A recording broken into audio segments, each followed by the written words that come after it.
Chères auditrices, chers auditeurs, soyez les bienvenus. C'est un bonheur de voir les formules de politesse reprendre tout leur sens. Et demain, vendredi, nous aurons aussi le plaisir d'ouvrir au public le colloque L'équité hors du droit, dont l'objet est d'élargir le champ du cours de cette année.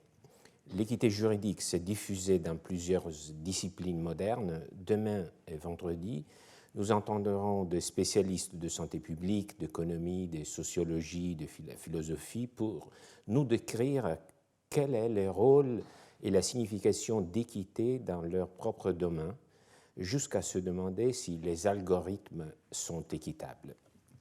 Certes, mon enseignement de cette année touche désormais à sa fin, mais certains parmi vous ont pu participer à distance à l'exploration que je vous ai proposée de l'équité et du désir romain de justice. Et je souhaite vous remercier de votre attention. Nous sommes ainsi presque arrivés à la fin du chemin, mais aussi à une étape nouvelle grâce à la rouverture. Reprenons ce chemin en rappelant brièvement ce que nous avons pu mettre en évidence jusqu'ici. Dans mon cours précédent, nous avons mis en rapport la pensée des juristes romains avec la notion d'équité et de justice telle qu'elle a été construite, ou plutôt déconstruite, par Cicéron. Une notion rhétorique qu'il façonne pour apprendre aux avocats à trouver les bons arguments lors d'une controverse qui impliquerait une question de droit. Nous nous sommes aperçus que souvent, dans leur raisonnement, les juristes adoptent une posture semblable, que par ricochet, les développements de Cicéron aident à mieux comprendre. Cela nous a permis de donner un contenu à ces mots equitas, l'équité, que certains considèrent comme creux.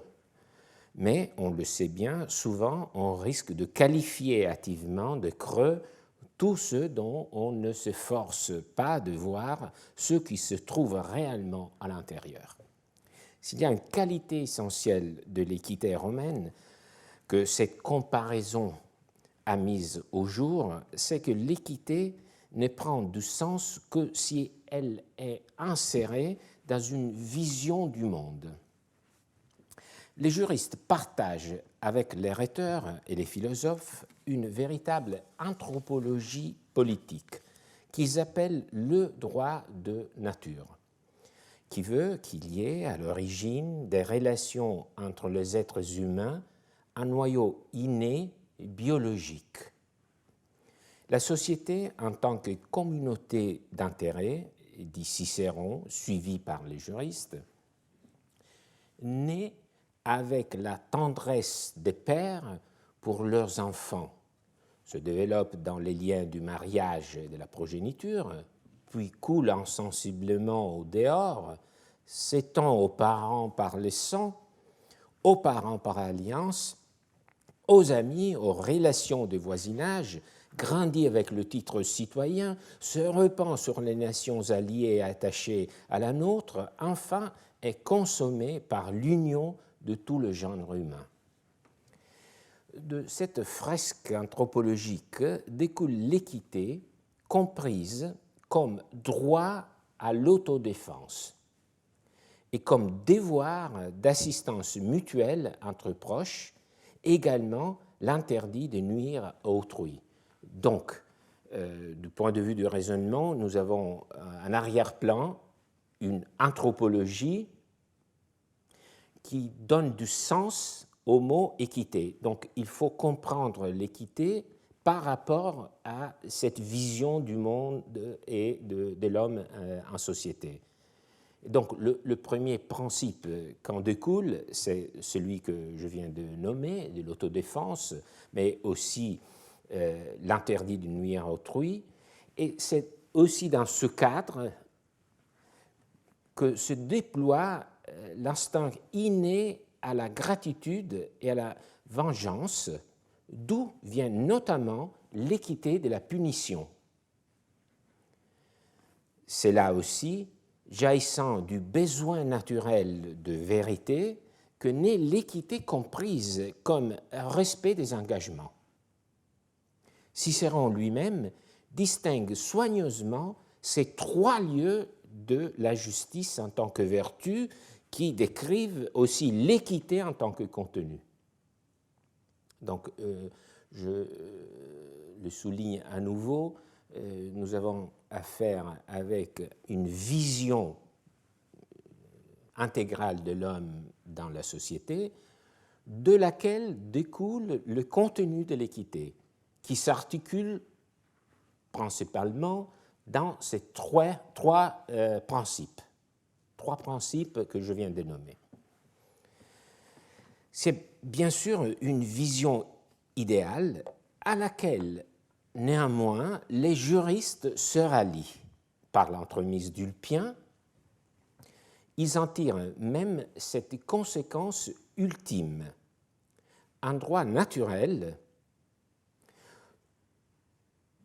tous les êtres humains naissent libres et on ne pratiquait donc pas l'affranchissement car l'esclavage y était inconnu. C'est un propos réjouissant, certes, mais une perplexité soudaine nous ramène à la réalité. Comment peut-on dire que tous les êtres humains naissent libres alors que la société romaine était farouchement esclavagiste? C'est Ulpien lui-même qui se charge de justifier l'injustifiable dans ce même passage. Il constate que l'esclavage était diffusé presque partout dans toutes les sociétés méditerranéennes et il transforme ce constat de réalité en une justification théorique. Si pour le droit de la nature, dit-il, dans le cadre de cette anthropologie originaire, tous naissent libres, c'est les droits des gens, le droit commun à tous les peuples, qui a plus tard introduit l'esclavage. Au fur et à mesure que les groupes humains sortaient de leur état dispersé, ils commencèrent à entrer en concurrence. C'est désormais l'invention de la guerre, la capture des prisonniers et la diffusion ubiquitaire de l'esclavage qui en découle, ce qui devient une habitude répandue, c'est ce qu'Ulpien semble nous dire, a la force de la réalité de son côté. En lisant ce genre d'argument, on serait tenté de dire que déjà dans la pensée des juristes romains, mondialisation équivaut à justification. Une petite remarque encore sur ce texte. Ulpien adopte une démarche évolutive, chronologique. D'abord, il y a le droit de nature. Ensuite vient le droit des gens. Ulpien a donc à l'esprit une histoire du développement de la société humaine, du genre de celle qu'on peut lire par exemple dans le prologue du De Inventione de Cicéron et qui sont à la mode à toute époque, de Montesquieu, Condorcet jusqu'à nos jours. Et pourtant, il ne faut pas tomber dans le piège. Ulpien n'avait aucune information sur cette évolution présumée qui serait déroulée à l'aube de l'humanité. Ce qu'il projette sur l'écran du passé n'est que son regard rétrospectif. Son point de départ est le constat que de son temps, l'esclavage est partout. Et pour justifier cette situation, il s'imagine cette histoire par stade de la civilisation qui n'est que sa création au service d'une justification du présent. Les historiens, souvent, empruntent ces chemins à rebours tout en feignant d'aller de l'avant. Mais quel était, au juste, le régime romain de l'esclavage? Tout simplement, le droit romain conçoit le pouvoir sur les esclaves comme un véritable droit de propriété. ce qui permet de les exploiter, de les échanger et d'en calculer la valeur économique avec une redoutable efficacité. Les droits accordés aux propriétaires, justement parce qu'il était le propriétaire, un pouvoir de châtiment de l'esclave qui pouvait arriver jusqu'à sa mise à mort.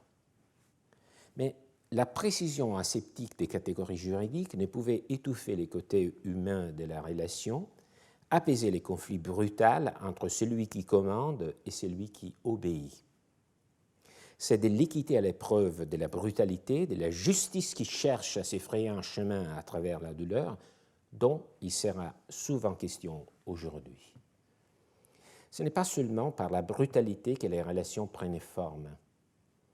C'était surtout dans les quotidiens des rapports que se jouait la possibilité d'une coexistence. Les textes du digeste nous offrent l'aperçu d'un monde où les esclaves n'étaient pas seulement l'objet de vente et d'achat, dont la destinée serait égale à celle de toute autre chose, animée, inanimée. On les voit participer également aux échanges, aux négociations. Une petite dotation patrimoniale qui leur est accordée parfois par les propriétaires, le peculium, peut devenir un capital à faire fructifier.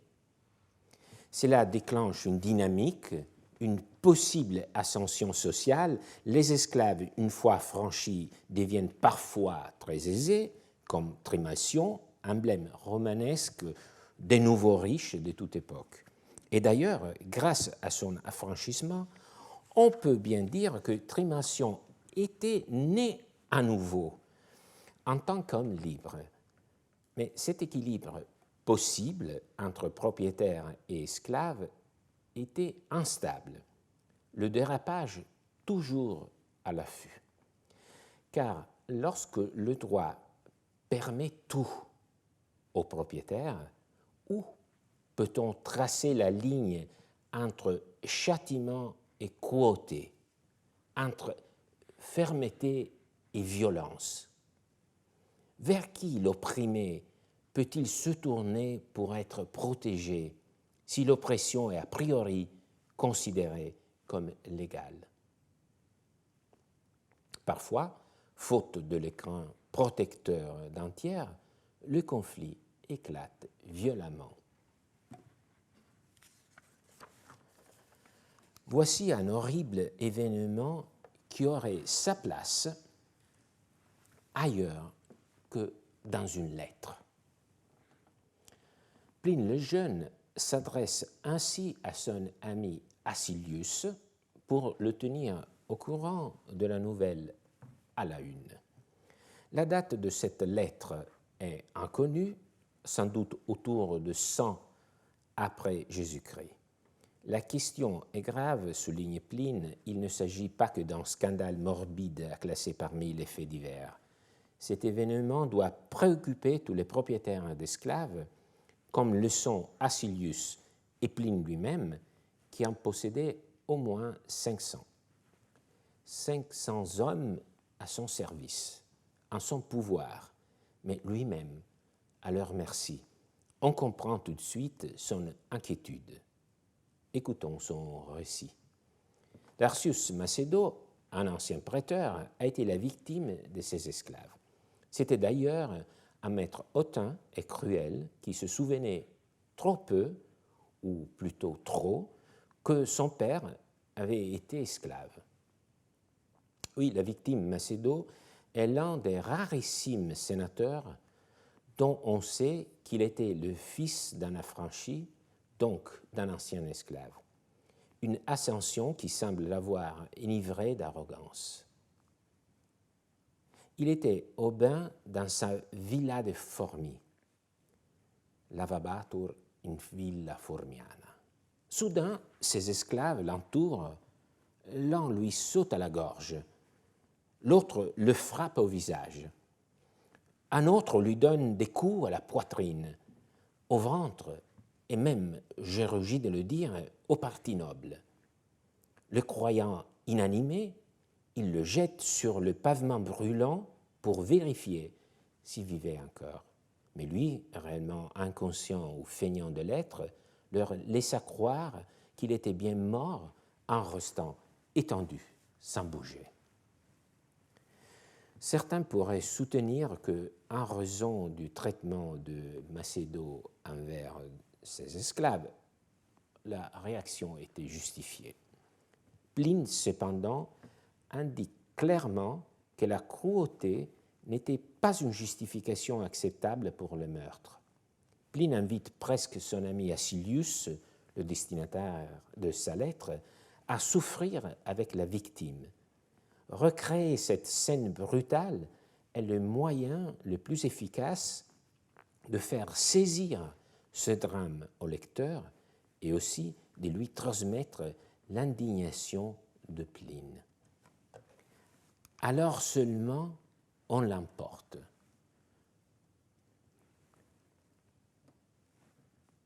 On emporte le maître Macédo, comme si la chaleur avait provoqué son évanouissement. Ses esclaves plus fidèles le recueillent, tandis que ses concubines accourent avec hurlements et tumulte. Réveillé par les cris et ranimé par la fraîcheur de l'endroit, il soulève les paupières, fait des mouvements et manifeste, désormais il n'y avait plus de risque, qu'il est vivant. Les esclaves prennent la fuite. On en a repris une grande partie et les autres sont recherchés. Quant à Lartius Macédo, maintenu péniblement en vie quelques jours, il mourut non sans la consolation de la vengeance. De son vivant, il fut vengé comme d'habitude on l'est après sa mort. Voyez à quel péril, c'est la conclusion de Pline dans sa lettre, à quel affront, à quels outrages nous sommes exposés, et il n'y a pas lieu de se croire en sûreté parce qu'on a été indulgent et modéré, car ce n'est point par raison, mais par folie criminelle que les esclaves égorgent leurs maîtres. L'entrée en scène des esclaves plus fidèles et des concubines, les pluriels est choisi avec soin par Pline, il fait allusion à des mœurs polyamoureux, ne suffit pas à sauver la vie des Macédos. En les qualifiant de plus fidèles, fideliores, Pline nous invite à nous demander plus fidèles par rapport à qui? Assurément, plus loyaux de ceux qui ont battu leur maître, certes, mais avec le comparatif, Pline suggère que même ces esclaves ne sont pas complètement fiables. Après tout, pas un seul esclave de la maison n'a empêché le coup, d'où aussi le sort collectif qui, sans doute, frappa tous ces esclaves, la mort sous la torture. Revenons à la phrase qui achève le récit. Macédo mourut non sans la consolation de la vengeance. De son vivant, il fut vengé comme d'habitude on l'est après sa mort. La peine de mort, nous dit cette phrase, n'est pas seulement un acte de punition, cela tient aussi de la vengeance. Cette idée, je la trouve très bien représentée par ce tableau peint par Géricault d'après un tableau de Proudhon, l'originel daté de 1808. On voit très bien le crime représenté par un homme d'âge mûr tenant un poignard, une bourse qui se retourne dans la fuite. La victime, on la reconnaît, un jeune homme allongé nu sur le sol, qui donne une impression de fragilité, peut-être aussi d'innocence. Mais nous voyons dans les deux femmes vraiment le rapport entre la vengeance et la justice. La justice, à l'aspect serein, tient une balance repliée, signifiant que l'affaire est jugée, et brandit, bien entendu, le glaive pour frapper les personnages à pied. Et par opposition, le cheveu flottant, la bouche de la vengeance divine qui s'apprête à saisir le coupable, traduisent une forte colère. Donc, il y a le côté émotif représenté par la vengeance et les côtés les plus rationnels, j'ose dire plus collectifs de la justice. Donc il y a les côtés individuels, les côtés collectifs, les côtés émotifs, les côtés rationnels. Les deux vont ensemble, mais il s'agit de deux composantes dont on peut faire le tri. Du point de vue conceptuel, c'est très important. Et comme toujours, les artistes arrivent à donner des définitions bien plus marquantes que tout savant. Donc, Macédo, dit Pline, eut la chance, grâce à son agonie, d'être vengé de son vivant, comme d'habitude on l'est après sa mort. Mais quelle est cette habitude à laquelle Pline se réfère? Un senatus consulte nommé Silanianum, d'après le magistrat Silanus, son promoteur, demandait au prêteur que lorsqu'un citoyen romain, homme ou femme, avait été assassiné, son testament ne devait pas être ouvert jusqu'à ce qu'une enquête, quaestio, sur le décès ait été terminée. Cette enquête, entre autres, consistait à mettre à la torture tous les esclaves se trouvant sous le même toit que leur maître décédé de mort violente. Torture signifie mort par supplice, et tous les esclaves se trouvant sous le même toit, ce sont les mots du Senatus Consulte, signifie qu'ils étaient soumis au supplice non pas en tant qu'assassins pour une responsabilité directe, mais avant tout pour qu'ils donnent des indices sur les vrais coupables et, en tout cas, pour ne pas avoir empêché l'assassinat de leur maître, tout en étant sous le même toit, donc à portée d'ouïe et de voix. Cela veut dire que les esclaves doivent garder toujours leur sens éveillé, étant transformés en une sorte de garde du corps du maître jour et nuit au prix de leur vie.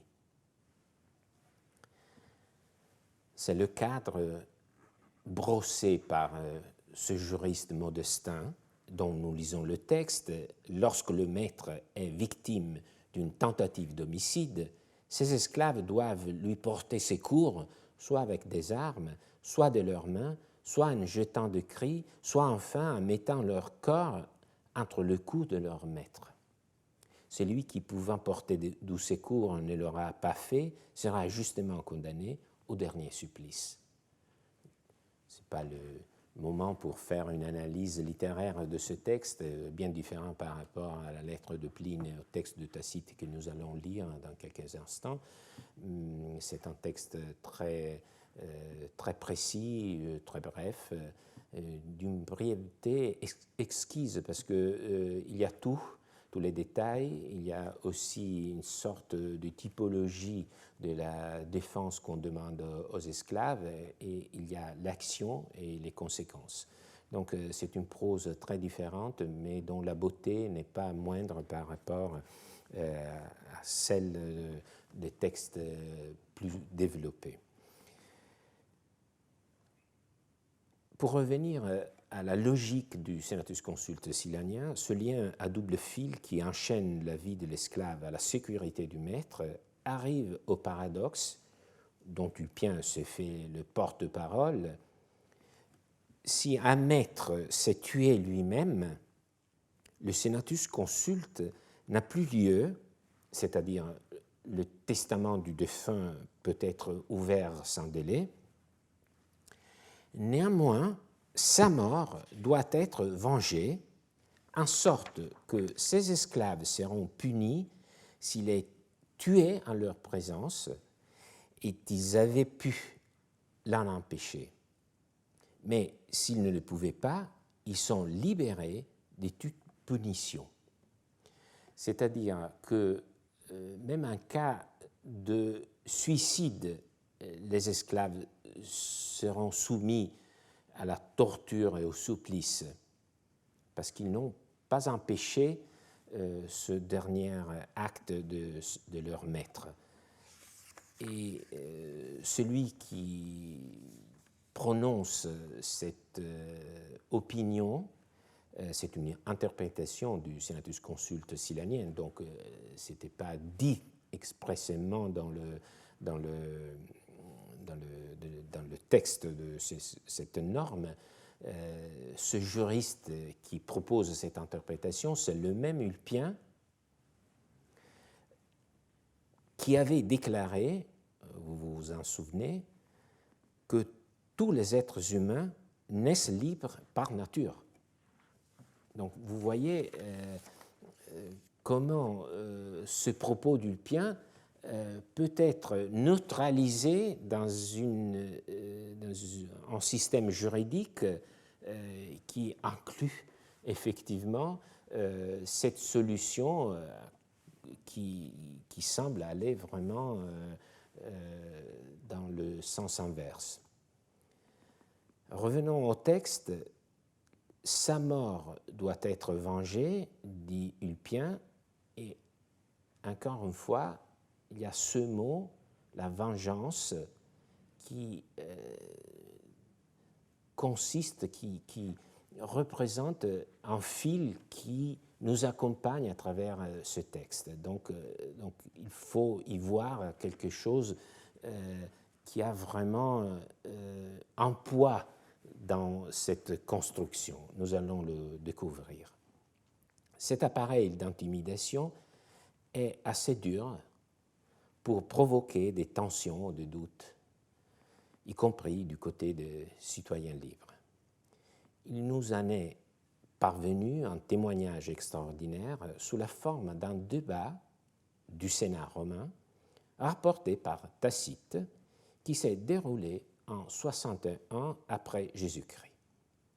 Témoignage extraordinaire pour le conflit déchirant entre justice morale et politique qui nous fait entrevoir et pour le fait que le protagoniste de ce débat est bien un juriste, le plus grand sans doute de son temps, Caius Cassius Longinus, qui était le chef de file d'un de deux grands courants intellectuels qui partageaient les juristes, c'est-à-dire le courant fondé par son maître Sabinus, qui sera ensuite appelé en son honneur École des Cassius. L'autre courant s'appelait l'école de Procolus.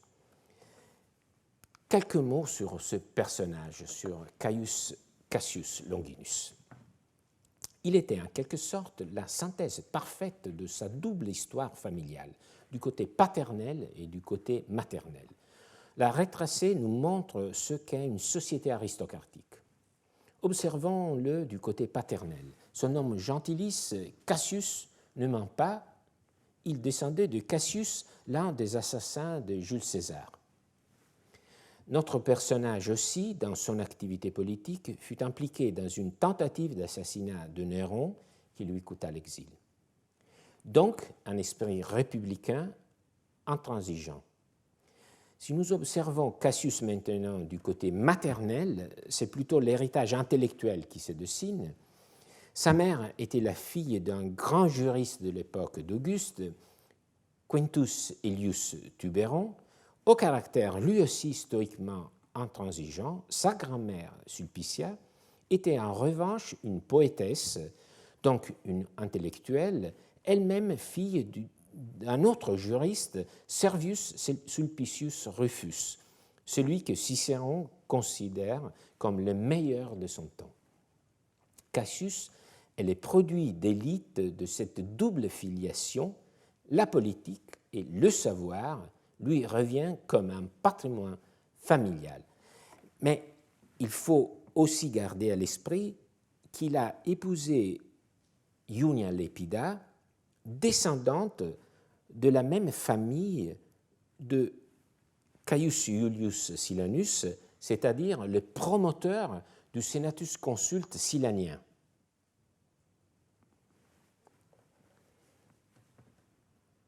Cela deviendra plus clair. Un jour de l'année 61, sous Néron, Cassius participe avec ses pairs à un débat au Sénat. Un fait divers à l'ordre du jour, la foule émue entoure l'édifice. C'est Tacite qui nous en parle dans ses annales, qu'il écrit sans doute à partir de 114 après Jésus-Christ, donc à peu près un demi-siècle après les faits. Quand Tacite met en mots son récit, en revanche, seulement quelques années s'étaient écoulées depuis la lettre de Pline concernant l'assassinat de Lartius Macédo que nous venons de lire. Tacite connaissait très bien Pline. Rappelons-nous que Tacite est le destinataire de la célèbre lettre dans laquelle Pline décrit l'éruption du Vésuve, la fin de Pompéi et la mort de son oncle Pline l'Ancien. Tacite avait donc bien à l'esprit la lettre de Pline sur l'assassinat de Macédo par ses esclaves. Et nous devons aussi la garder en mémoire et la considérer un peu comme les sous-textes du récit de Tacite. Tacite est un historien et l'événement qu'il raconte s'est effectivement passé comme il l'a décrit, mais c'était aussi un écrivain, comme tout bon historien, un rhéteur. Donc, il a ajouté quelques touches de couleur au tableau.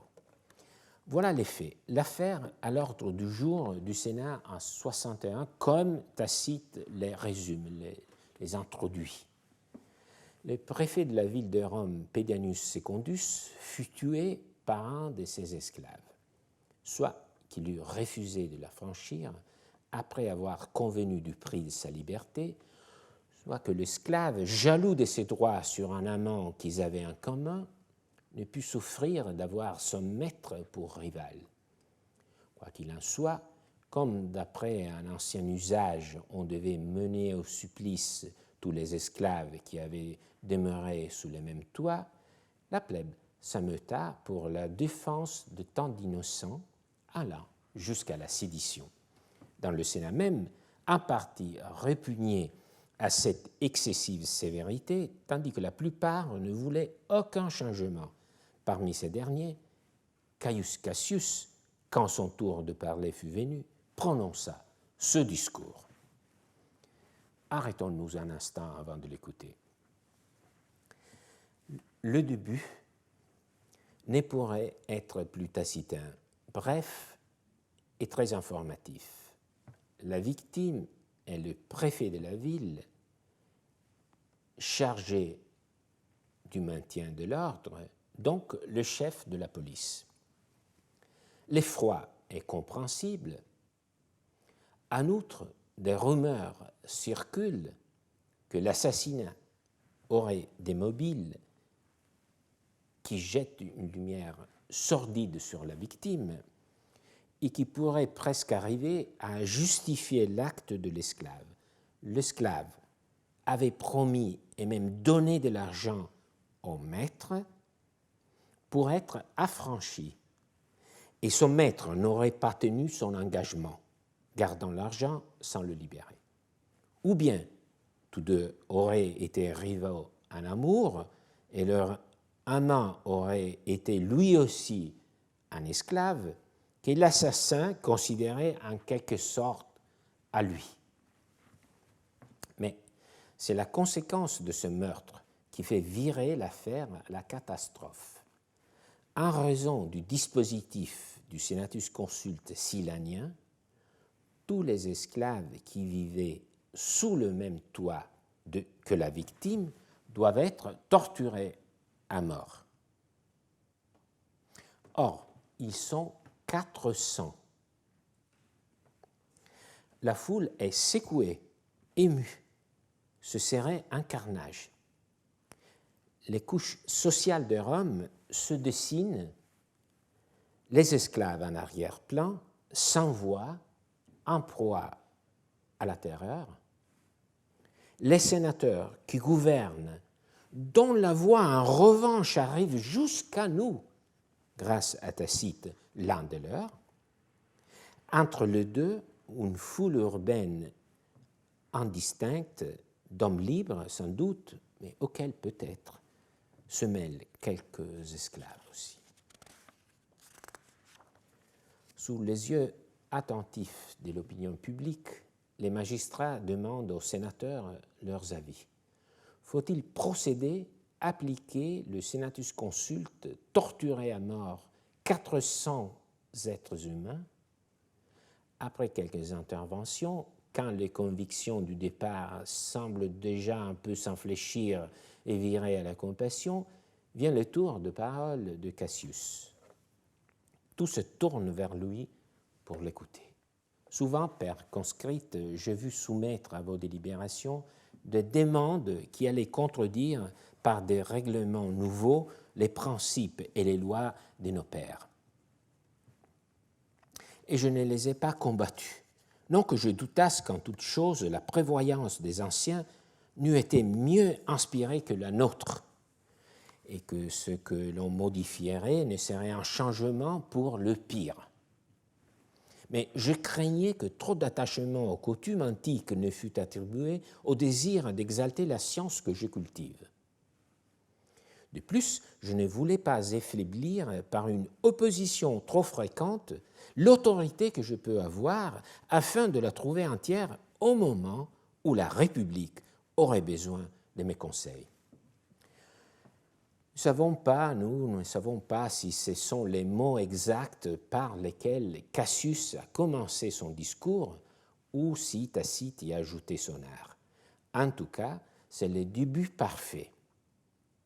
L'exorde par lequel un orateur rend attentif et bienveillant ses auditeurs. Mais l'écoute, Cassius ne l'obtient pas en feignant la modestie, comme le font souvent les orateurs. Rappelons-nous qu'il est. Rappelons-nous qui il est. Comment le voyaient les autres sénateurs lorsqu'il prit la parole? Il a plus de 70 ans, c'est un ancien consul, charge qu'il a gérée il y a 30 ans, c'est un homme politique de grande expérience, un républicain intransigeant, il porte le nom du tyrannicide de l'assassin de César. Il est aussi le plus grand juriste de sa génération et son épouse descend de la même famille de l'auteur du Senatus Consulte Silanien. Et c'est justement à la tradition qu'il fait référence pour définir sa posture. Le piédestal sur lequel il se hisse, ce sont les principes fondamentaux de l'État romain et aussi son métier de juriste. Mieux encore, l'idéologie des juristes, celle qui veut qu'ils soient les conservateurs de l'ordre établi. Et c'est presque inévitable à toute époque, parce que le droit n'est pas autre chose que la forme que hier donne à demain. Ce que Cassius met en avant, c'est son autorité, son auctoritas. Mais il sait bien que l'autorité est une force aussi puissante que fragile, qui s'accroît à chaque succès et qui s'effondre au premier revers. Cassius en est conscient. Il dit qu'il a rarement pris la parole pour s'opposer à l'ère du temps parce qu'il n'a pas voulu dilapider son autorité et la retrouver intacte en cas d'urgence. Cela n'est fait qu'augmenter la sensation de danger extrême. Ce moment est venu, dit-il.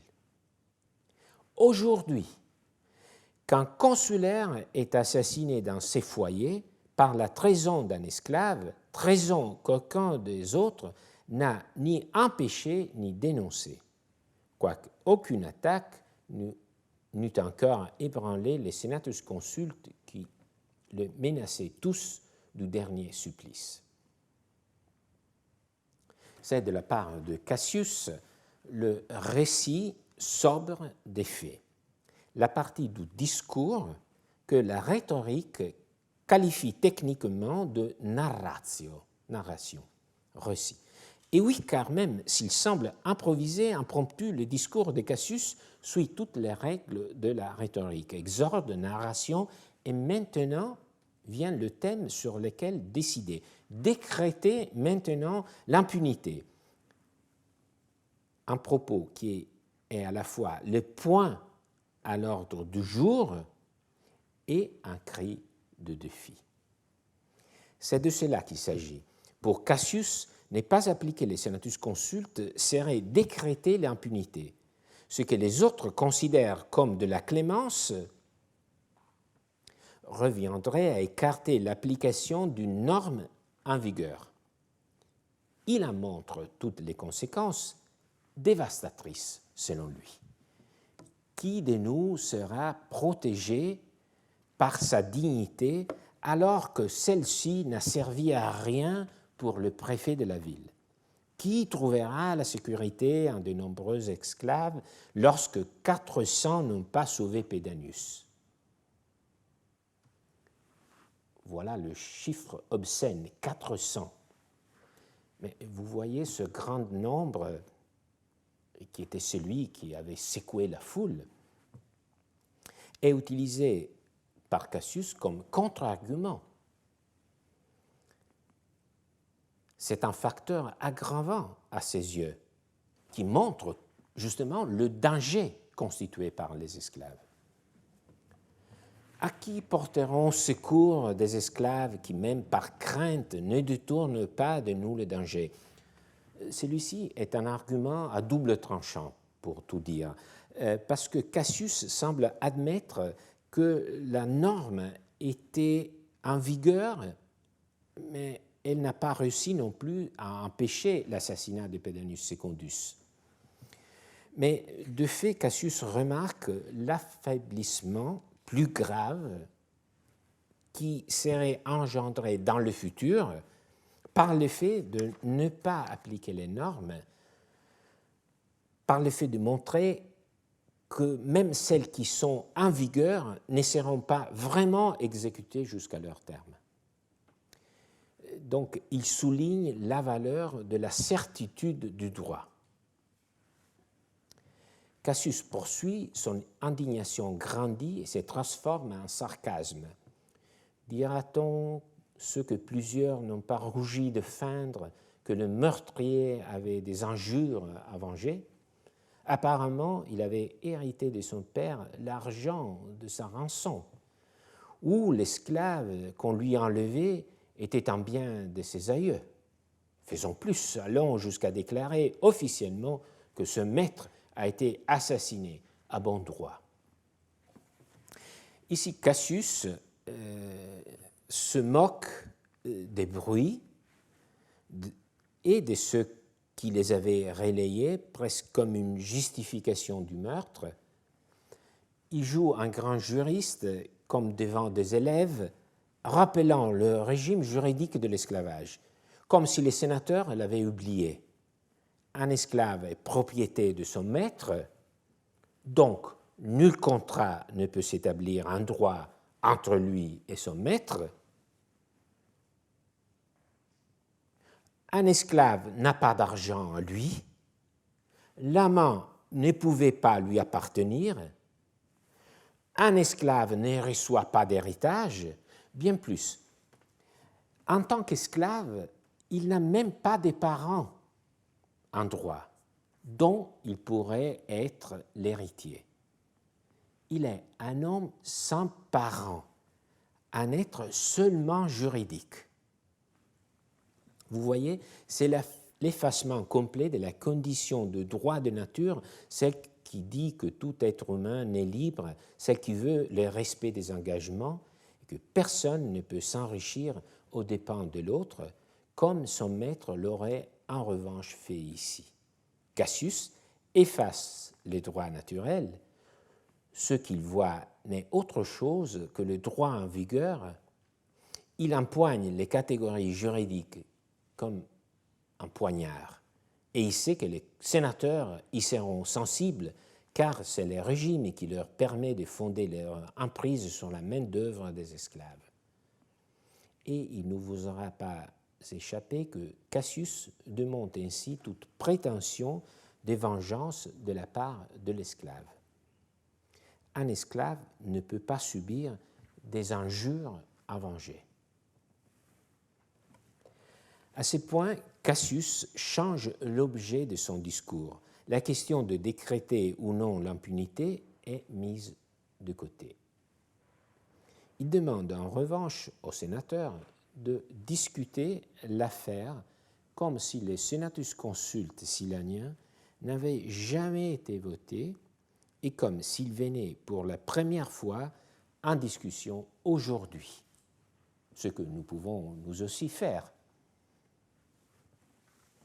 Donc, il ne s'agit pas de considérer le cas d'espèce, l'application au meurtre de Pedanius Secundus et l'essor de ses 400 esclaves, mais de faire comme si les sénateurs devaient pour la première fois délibérer sur cette mesure. Qu'en pensons-nous? En faisant cette proposition factice, Cassius ne laisse pas passer l'occasion de remarquer que ce que les ancêtres ont déjà décidé est en tout cas indépassable. C'est un propos qui ne laissera d'étonner la plupart de nous qui sommes habitués à entendre louer l'état des réformes permanentes comme la meilleure façon de gouverner. Libet argumenta, veut-on argumenter sur des questions résolues par des plus sages que nous? Eh bien, si nous avions à décider pour la première fois, croyez-vous qu'un esclave ait conçu le dessein d'assassiner son maître sans qu'il lui soit échappé quelques paroles menaçantes, sans qu'une seule indiscrétion ait trahi sa pensée? Admettons qu'il ait dissimulé son projet, qu'il ait préparé son arme sans que personne ne s'en aperçoive. Pourra-t-il passer les gardes de nuit, ouvrir la chambre, y porter de la lumière, perpétrer les meurtres à l'insu de tout le monde? 1000 indices toujours précèdent le crime. Donc, par cette série de questions rhétoriques, Cassius veut montrer qu'une norme comme celle du Senatus Consulte silanien, qui prévoit la mise à mort collective, se base sur des fondements raisonnables. Il affirme que chacun des esclaves présents dans la maison de son maître, effectivement, a la possibilité de prévenir et d'empêcher un acte de violence. Donc, si un meurtre se passe, chacun doit en payer les conséquences. Bien, maintenant, la partie la plus bouleversante du discours de Cassius, ce vieux juriste qui mise toute son autorité sur la sécurité.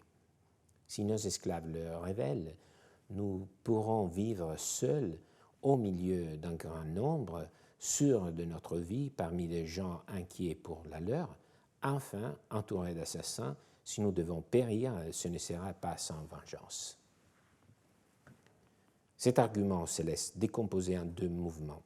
D'abord, Cassius souligne l'aspect de dissuasion de cette peine monstrueuse, mais il est immédiatement prêt à admettre que peut-être la dissuasion n'est pas le seul mobile. De fait, dans le cas de Pedanius Secundus, le risque d'être tous mis à mort n'a pas poussé les esclaves à empêcher le crime. Et voilà que Cassius dévoile la plaie sanglante de cette affaire. Il admet qu'au fond, même si ce dispositif répressif ne sert pas comme dissuasion, il sert à se venger. Enfin, entouré d'assassins, dit-il, si nous devons périr, ce ne sera pas sans vengeance. C'est à peu près ce que disait Pline dans sa lettre. Lartius Macedo, maintenu péniblement en vie pendant quelques jours, mourut non sans la consolation de la vengeance. De son vivant, il fut vengé comme d'habitude, on l'est après sa mort. Pline écrivait vers 100 après Jésus-Christ, donc une quarantaine d'années après les cas de Pedanius Secundus. Il peut donc bien dire qu'il s'agit d'une habitude. Revenons à Cassius, son raisonnement s'accompagne d'un jugement sur les esclaves. Nos ancêtres, dit-il, redoutèrent toujours la nature des esclaves, alors même que, nés dans le champ ou sous les toits de leur maître, ils apprenaient à le chérir en même temps qu'ils recevaient le jour. Mais depuis que nous avons parmi nos gens de peuples qui ont des façons de vivre, des religions différentes, voire aucune, non, ce ramassis ne saurait être contenu que par la peur. Ici encore, dans les mots que Tacite attribue à Cassius, on sent l'écho de la lettre de Pline, écrite quelques années avant. Voyez à quel péril, à quels affronts, à quelles moqueries nous sommes exposés, disait Pline. Il n'y a pas lieu de se croire en sûreté parce qu'on a été indulgent et humain, car ce n'est point par raison, mais par folie criminelle que les esclaves égorgent leur maître. Nous touchons ici à la raison ultime du débat au Sénat. C'est le décalage entre les citoyens libres, propriétaires des esclaves, et les esclaves, qui ne peut pas se jouer sur le même plan, celui de l'équité. Ce rapport ne peut pas se jouer sur le même plan.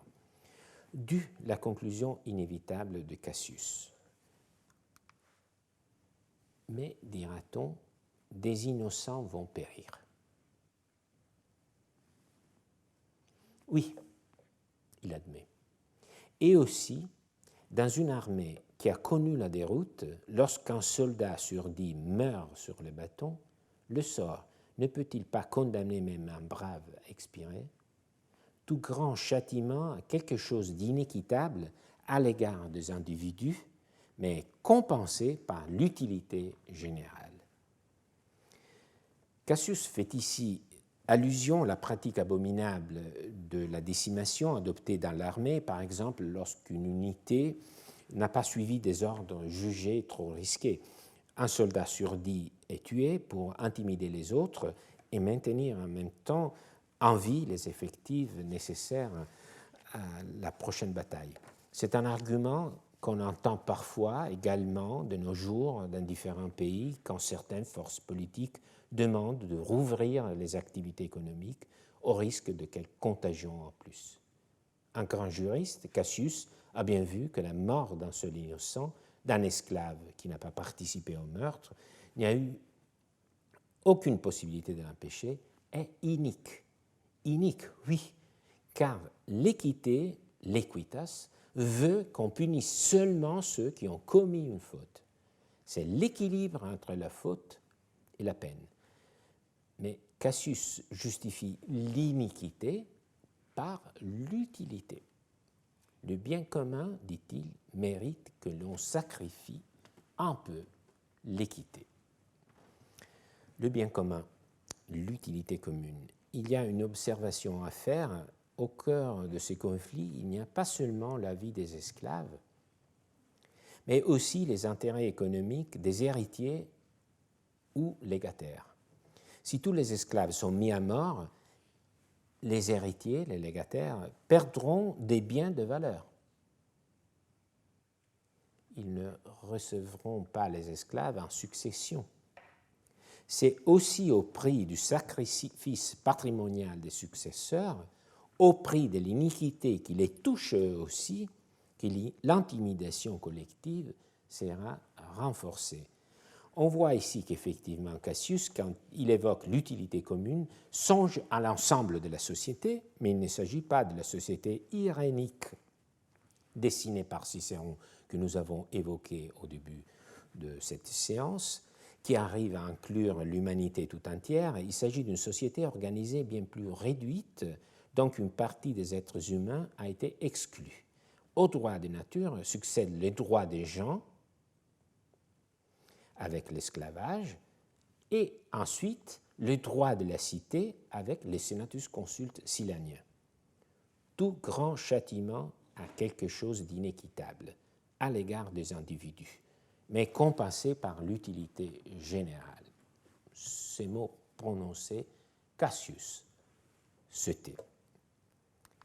À cet avis de Cassius, que personne n'osa combattre individuellement, des voix confuses répondaient en plaignant le nombre, l'âge, le sexe de ces malheureux, et pour la plupart leur incontestable innocence.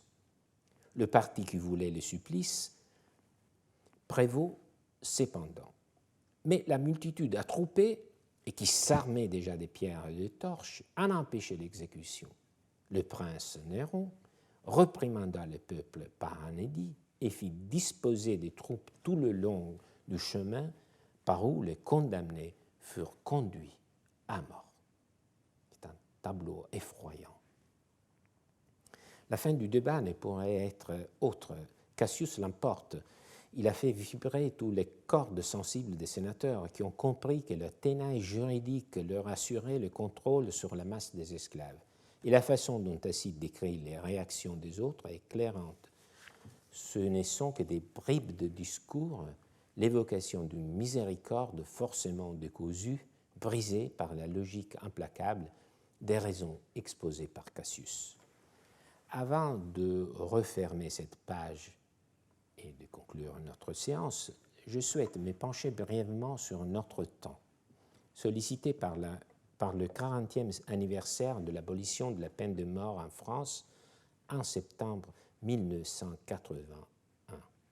Comme vous le savez sans doute, depuis 2007, l'Assemblée générale de l'Organisation des Nations unies adopte tous les 2 ans une résolution relative à l'instauration d'un moratoire sur les exécutions dans l'objectif d'abolir totalement la peine de mort.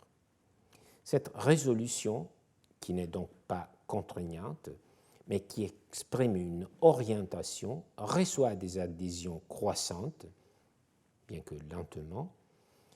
En 2007, la première fois qu'une résolution sur un moratoire pour les exécutions a été adoptée par l'Assemblée générale de l'Organisation des Nations unies, 104 États seulement avaient voté pour. En 2020, ce furent 123. Il est intéressant de noter les arguments. Donc, j'étais frappé par les arguments que cette résolution emploie. Il s'agit d'arguments que nous trouvons aussi dans le discours de Cassius, mais bien sûr, ils sont présentés d'une façon opposée. L'Assemblée dit être convaincue qu'un moratoire sur l'application de la peine de mort contribue au respect de la dignité humaine. Cassius, comme tout défenseur de la peine de mort, insiste en revanche sur la dignité des victimes. Le sénateur qui avait été tué, les maîtres des esclaves. L'Assemblée estime en outre qu'il n'existe pas de preuves concluantes de la valeur dissuasive de la peine de mort. Un propos qui, si on le lit bien, n'affirme pourtant pas le contraire non plus. Elle n'exclut pas, l'Assemblée, que la peine de mort puisse avoir un effet dissuasif. C'est au fond la même position, disons, ambiguë que Cassius a proposée, car il était conscient de cette ambivalence. Enfin, l'Assemblée de l'ONU se dit consciente que toute erreur judiciaire conduisant à l'application de la peine de mort est irréversible et irréparable. Un argument que Cassius aurait contré en disant que parfois il faut sacrifier l'équité à l'utilité commune. C'est surprenant, je trouve, de voir que les termes du débat n'ont pas évolué plus que ça. Si tous les arguments sont apparemment réversibles, s'ils peuvent être contredits, que reste-t-il sur le plan du raisonnement? quel élément peut faire pencher la balance d'un côté ou de l'autre? Rappelons-nous ce que disait Cassius et Pline. Enfin, entourés d'assassins, si nous devons périr, ce ne sera pas sans vengeance. Je pense que l'analyse du discours de Cassius de la lettre de Pline nous a montré que le seul argument qui reste au fond en faveur de la peine de mort, c'est la vengeance. C'est le désir de se venger qui fait pencher la balance. C'est une leçon qui sert à mettre au jour nos propres mobiles quand nous discutons de la peine de mort. Le Senatus Consulte silanien nous a mis devant un cas limite où le droit se confronte à ses excès. Il a un ressort que les juristes romains maîtrisent entièrement la rhétorique judiciaire et délibérative, qu'ils expriment une attitude conservatrice, que la construction du droit naturel pour les Romains ne s'impose pas automatiquement au droit en vigueur. Les droits naturels demeurent une boussole, un cadre de référence qui peut être écarté par le droit civil. Encore, cette analyse nous a montré que, bien qu'il reste en arrière-plan, le droit naturel sert à faire comprendre ce qui serait équitable. Il demeure une sorte de contrôle exercé par voie intellectuelle sur les droits en vigueur. Donc, le droit naturel garde sa fonction comme un arrière-plan qui peut engendrer, solliciter un contrôle sur les droits en vigueur par voie intellectuelle. Enfin, l'iniquité est parfois justifiée par l'argument de l'utilité commune, et c'est quand on entend ce type d'argument qu'il faut être vigilant et surtout se demander si cette utilité est vraiment commune. Je vous remercie beaucoup de votre attention et je vous donne rendez-vous à la semaine prochaine pour la leçon de conclusion de cette année. Merci beaucoup.